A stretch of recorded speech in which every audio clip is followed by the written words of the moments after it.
Hello, everybody, and welcome back to our parent and child Minecraft and home office session. Today, we will not talk so much about gaming, but more about home or exclusively about home office. Yeah, we did a few alterations to our systems, and now we have reached a status where everything is back to work, and yeah, things are looking better than about 2 months ago. But still, we are not at the end. There's still a lot of work to do, but all the rudimentary services are working. I will walk you to a few slides today. By the way, it is a wonderful spring day today. Sun is shining, so I'm sitting here all blinds closed and asking myself, why am I not outside? Good. So basically, our home office is a workspace for 3 people, and I will show you. I've prepared some slides and will show you. So we have 3 people working in our home office, with one 8 hours per day, one 6 hours per day, one 3 per day. We have three workspaces in total, 2 of them upstairs and 1 downstairs. And we have a network layout which is basically divided into 2 parts, the wired part and the wireless part. The workspaces should include, if you are really working from home, a proper workspace. That means a chair, a desk or table, lighting, a door to close, physical access to printer and a wireless keyboard and a wireless mouse. That is the basics you need to have for a workspace. Of course, we went a little bit further. One of our goals was to have decent transfer rates, decent access rates. So that's why we wired the whole house. So there is a switch, 2 switches upstairs and 2 switches downstairs. So we have basically wired access in every room.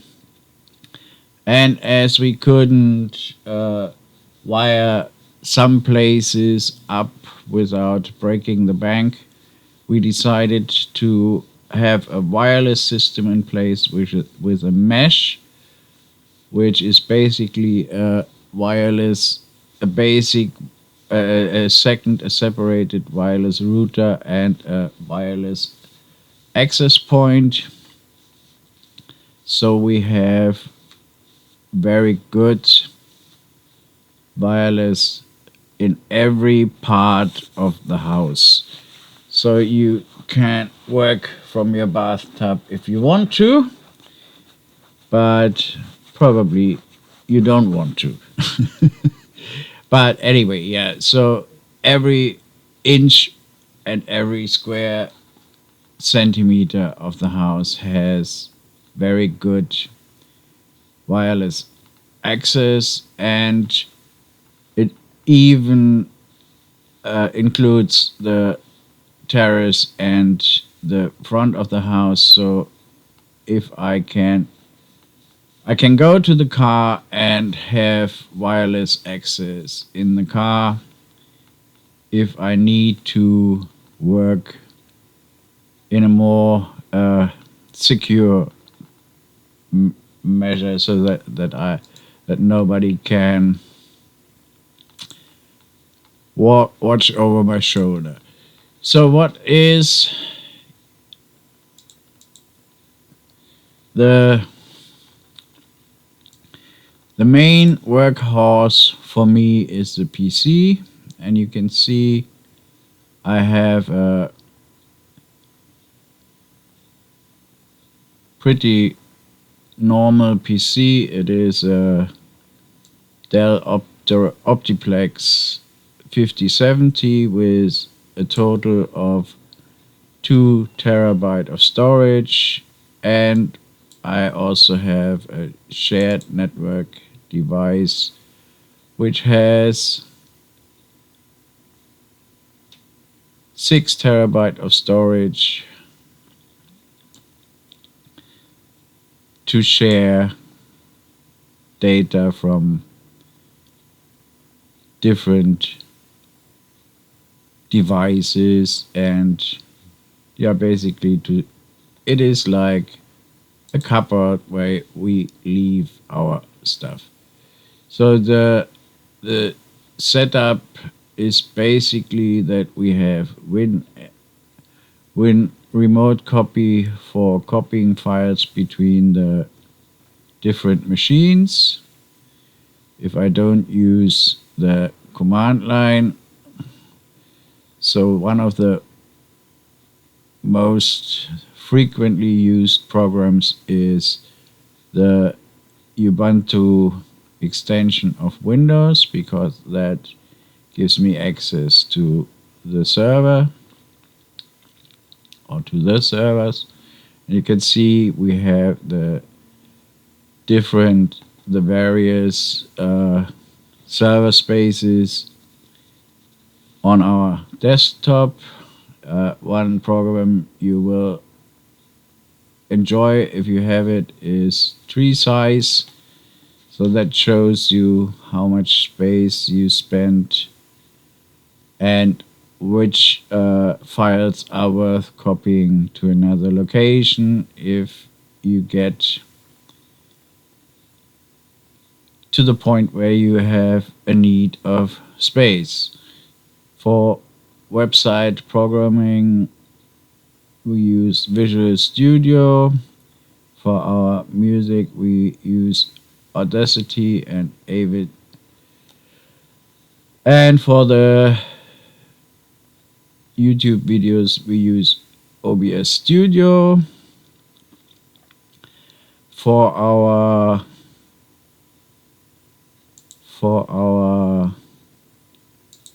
that is our website running on our web server, and that is our media server with all our music, movies, clips, and whatever. So at the moment, Liam and I are watching the Pink Panther for the umpteenth time. And for our collaborative working, we use Nextcloud, which also runs on the server. So that is where we share documents and all our files which we need for collaborative work. None of those programs costs you a dime. It's all free. So neither Plex nor Nextcloud nor our web page is made with any software which is proprietary. Each and every package we use is freely available. So Visual Studio is not the most recent version, but it still is very, very good.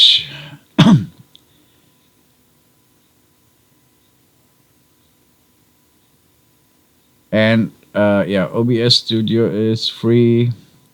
Yeah, that's the only paid program we use, is the VPN connection we use for the PC.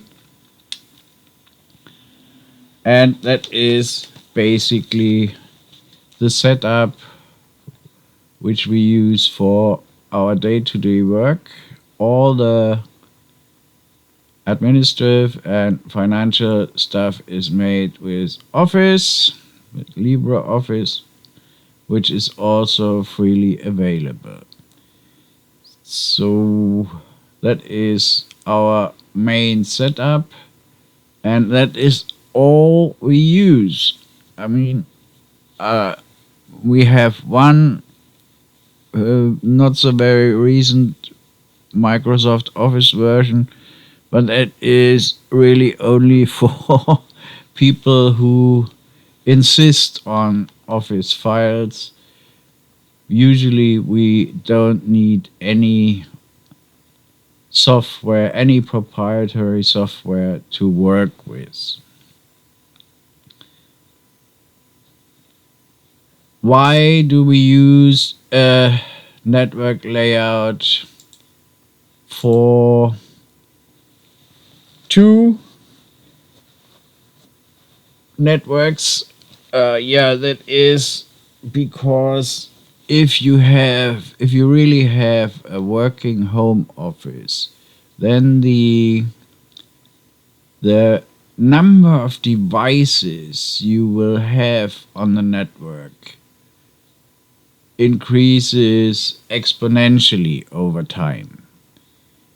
And with so many devices on one network, you will start getting serious problems of assigning IP addresses in a manner that you will not end up in chaos.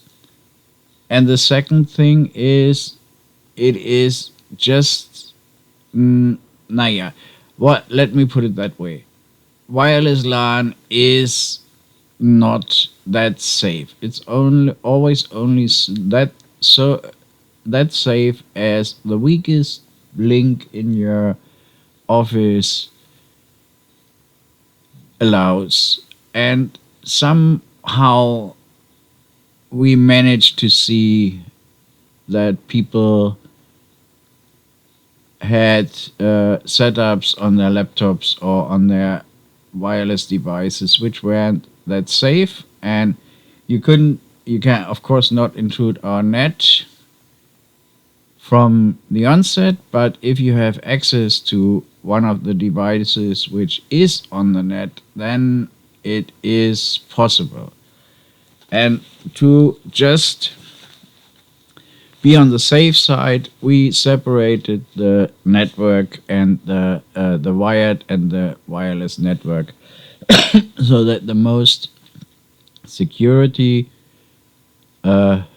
critical devices like the servers, the main PC, have no access, no common access to the wireless LAN. So you need to climb from the wireless to the wired, and that isn't that easy. So our hardware wired net is set up of two 8-port switches and two 6-port switches. From those 8-port switches, the wired LAN is routed to the final machines, or to the end users, which are basically the printer. And we have two printers, one A3 and one A4. The A3 is an ink printer, and it is for the color option, because laser color option is very expensive. So an ink printer gives you a cheaper option, and we If you buy a printer from last season and then you get a better price.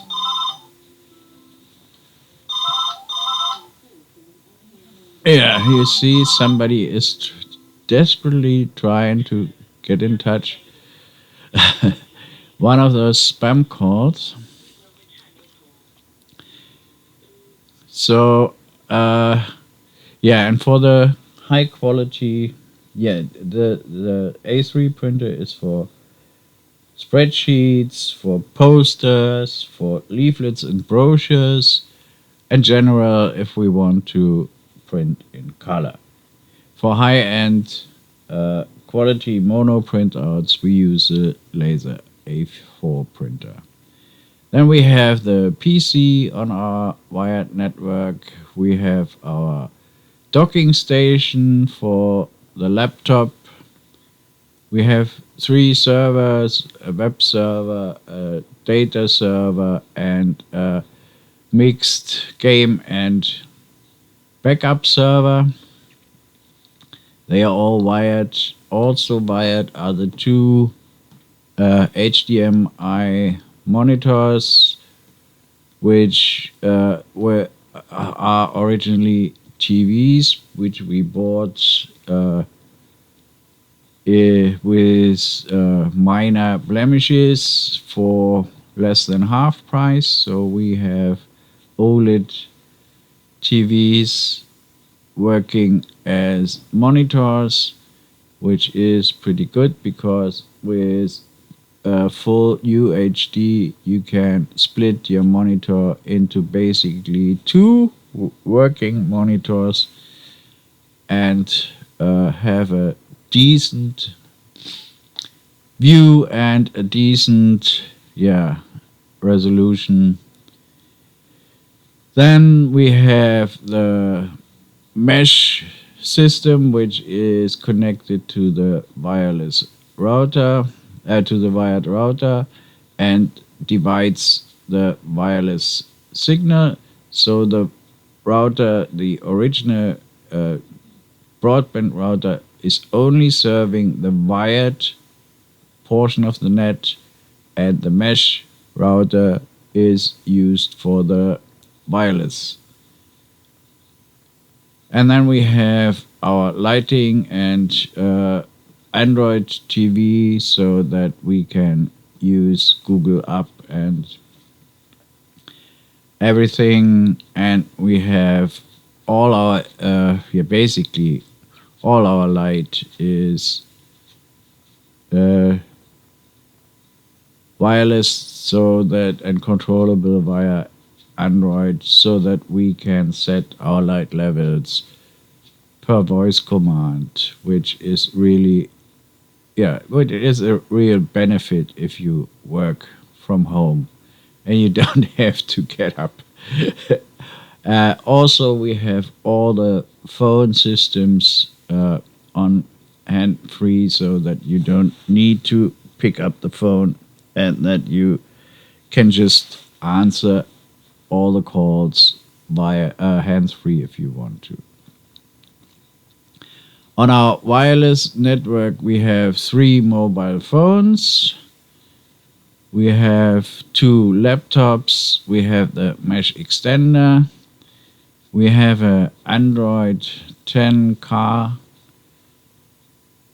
screen with Amazon Alexa, so that I can work from the car and connect to everything in the office. So I can connect each and every device in the office from my car, and I have access to all the servers, which is basically a necessity if you spend hours on the way. And we have 10 Amazon devices, the Amazon box for the phone services. We have 3 Google Home, just because I'm a fan of diversity. I like to have everything redundant. So the whole office uh, is connected with wireless switches, plugs, motion sensors, so that you can turn on and off things by just moving into spaces. So if you walk into the bathroom, you don't need to turn the lights on, it will just turn on. And all the light bulbs throughout the office and home space are wireless as well. So that makes working easier. I mean, I don't have a coffee machine which works from wireless, but we have the main switches and plugs for all our systems wireless connected, so that I can turn on and off switches from wherever in the world I am, so that I can turn on my servers without having access to our home net. And I can turn off everything as well, so I can literally shut everything down if I need to from any point in the world. Our network and internet services are, we pay for our home office is one landline with 80 megabit broadband unlimited, £42. Three mobile monthly contracts for 7 gigabyte, and all domestic calls and texts. 5 domains with email. We are using GandhiNet. That's a tenner a month, so that we don't have to use Google or whatever email provider. We have our own email services running on our servers. We have our own cloud service. We have our own web server. So we don't need any of the free services, which means we own all our data. Everything is kept within our space, and everything is kept within my domain. So I don't have to use any provider, and that luxury is worth £10 per month. And we use Amazon Prime, which for most of the deliveries we have for our stuff which we need. I know this is not the best for our environment, but I need to have a working relationship with somebody who is reliable, and it turned out they are. And this in turn gives us access to Amazon Video and music and Audible, so we can listen and watch Android TV over our Android devices. And yeah, that's also something you want to have if you spend so much time in your home office. Then you want to have the maximum supply of things you can do just to relax if you want to. So the one thing I forgot the to mention is the PC. As I said, is a Optiplex Dell Optiplex 5070 with an i7 9000, which has 40 gigabyte of RAM and, as you could see, 2 terabyte of hard disks. The laptops are Oh, I can't even. They are. One is an i5 7000, and the other one is an i7 5000. We use docking stations because it is much nicer to look into a full-sized monitor, which you can attach to a docking station, and you don't want to have. I don't like it to watch on a laptop monitor all the time.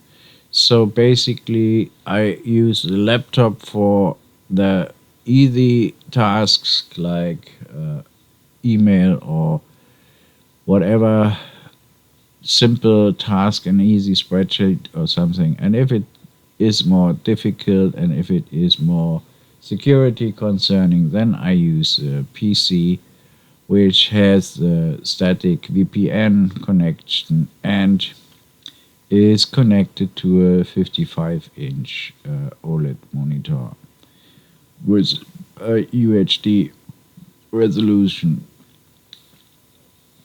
The servers are two microserver HP.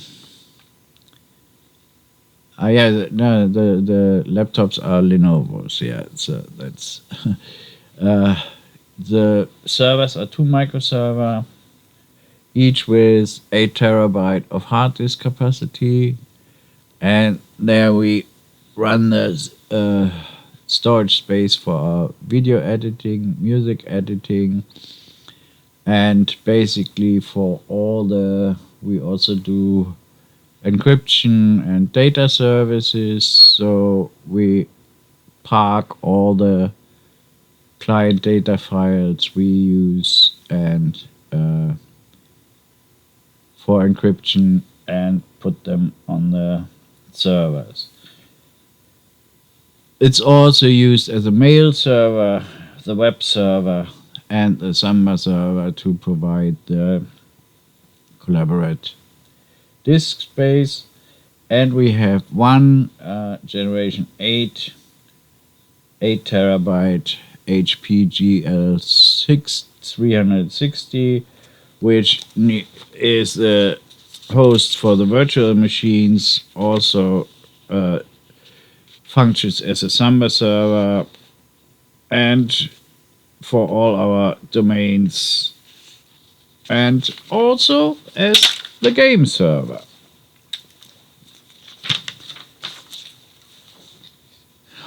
Yeah, the network itself is set up. The wired network has the router on the last possible address, and then we have given fixed addresses to the laser and the ink printer. The mesh has a fixed address, also the NVIDIA Shield, the Android TV. The server, of course, have their fixed addresses. The PC is connected via the VPN connection, and everything else is connected with DHCP, which means usually they get the same IP address, but if anything changes, then it might be the case that your workstation will have another address. So the wireless network, the mesh extender has a fixed IP address, and everything else on the wireless network is just DHCP, and it is, as you can see, in another subnet. So the wireless and the wired network are not on the same subnet, and that is simply for security reasons. I also don't have password sharing with any guests or something. We run a guest net where we can give access with MAC addresses. So if somebody comes here and needs access to our wireless LAN, we just allow the MAC address for the time he needs the access to our wireless LAN, and then it will be deleted again. And apart from that, if it is somebody we can trust and somebody we know, then he will just be given wired access to our wired LAN. Yeah, as I said, the heating runs on wireless access with Alexa as well. And we have two CCTV systems, one upstairs, one downstairs, with a total of 3 cameras. We have our phone system wired up to the Alexa phone box, which is in turn connected to a Sonos speaker system, which is spread over the 2 stories, so that you have, if you want, you have access to the whole system and have the same call and the same messages in the whole house. And you can take calls and call from everywhere in the house. You don't need to have access, physical access to a phone. You just ask the lady from Amazon and she will connect you to whoever you want to call. As long as it's a number she knows. Yeah. Why is it the way it is? First of all, everything is redundant. So we have everything redundant. We have 2 different broadband suppliers, one for our wired net and one for our wireless LAN. So if the proverbial hits the fan, I can always connect every wired machine to the wireless LAN. And if the wireless LAN goes down for reasons unknown to me, only known to our wireless providers, then we can use the wired phone services and use our wired machines, or connect our phones and our laptops to the wired net and use that. Also, I use the servers because if you use a laptop and or a PC for a long time for working, then you find out that it is like a children's room, like the nursery. Entropy becomes the ruler.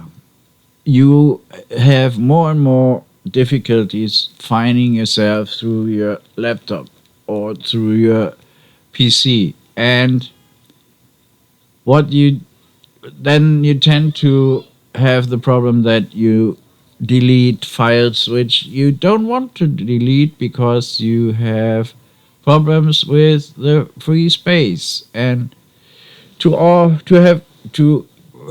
avoid all those pitfalls, we use the servers. We have a total of 24 terabyte of storage space, which is, yeah, I have to admit, almost 50% used at the moment. But with video editing and music editing, okay, you need a lot of space and you have huge files. But still, even in an ordinary office, a lot of space is needed, and you don't want to have it all on one machine. I mean, you need to have your documents at least in two spaces. You would make a copy of important documents as well. So all the home network stuff with having servers is not only for backups. I mean, we are now in a safe place with space. We have, if you want to, you can have 50, 60 terabyte of space. That means I can just mirror everything. So we run software like WinCopy or SCP, and that gives us the option to mirror drives. So we have the main drives mirrored, and there we can, and on top of that, we can just file certain things on storage spaces where we just put them and then delete them from the main machine. And that also means to delete them from the mirrored drives. So if anything goes completely wrong, we have everything at least twice. And the having it twice and having it in different spaces gives you more incentive to keep your stuff in order. And it also means that if one machine suddenly gives up its ghost, we have everything at least accessible in every moment of time. The other thing is all our machines and everything is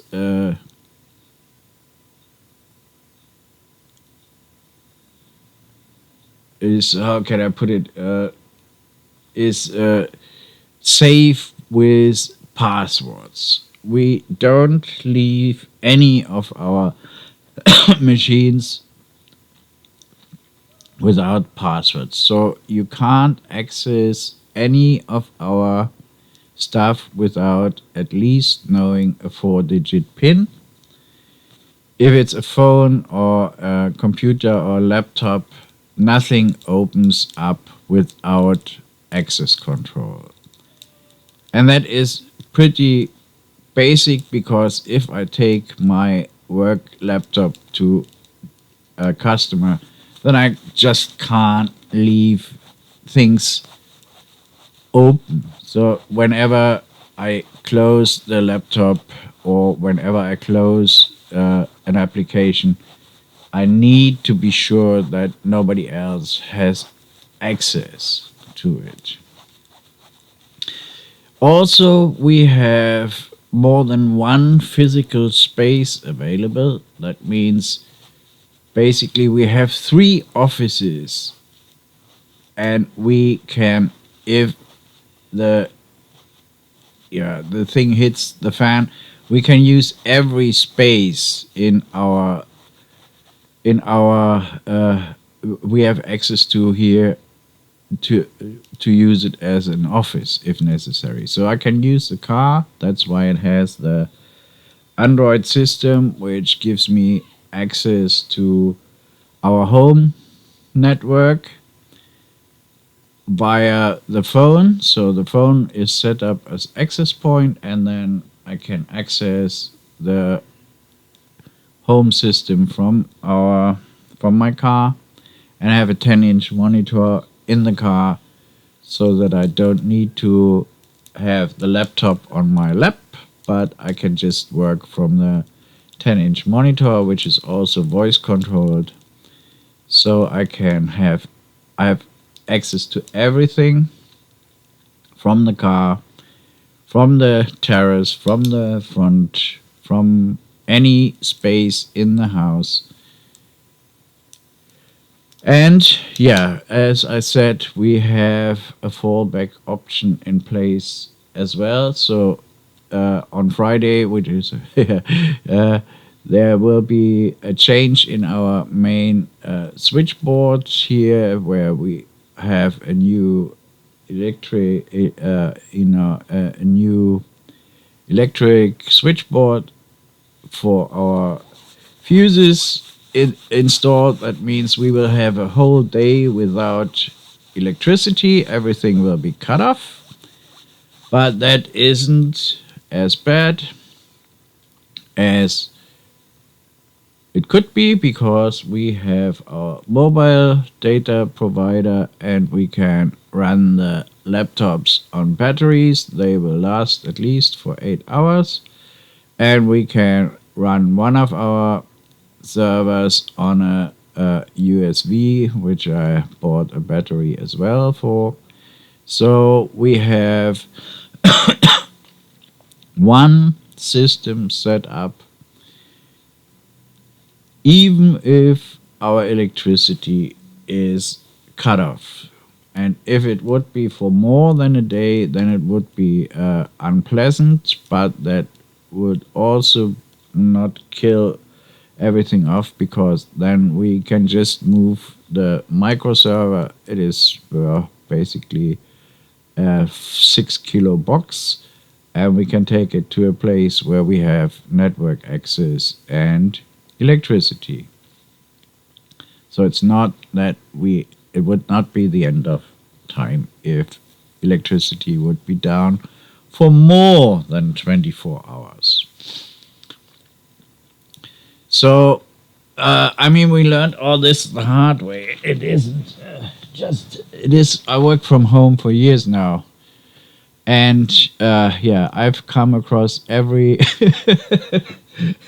every obstacle you could imagine, from viruses brought in to hard disk failures, and whatever could go wrong, you name it, I had it. So that is why we have the home office layout as it is now.